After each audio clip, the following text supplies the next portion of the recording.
حنا ما كنخشاو حتى فريق، بس احكي لك بجد المنتخب الجزائري اذا ما لعبنا معاه ولا هو ما لعب معانا ما فيش بطوله، عشان الملحمه الكرويه هي بين المغرب والجزائر.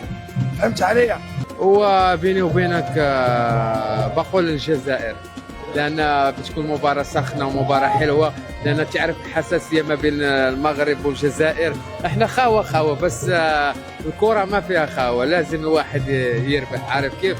بصراحه انا نخشى يعني مواجهه الجزائر علشان يكون تحدي ويكون يعني الكاس من صالح المغرب من صالح الجزائر ان شاء الله.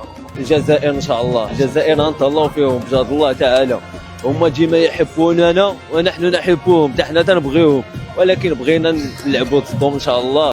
بصراحه احنا ما كنخشاو حتى شي فريق، ونتمناو نكونوا نلعبوا مع الجزائر لانهم فريق قوي.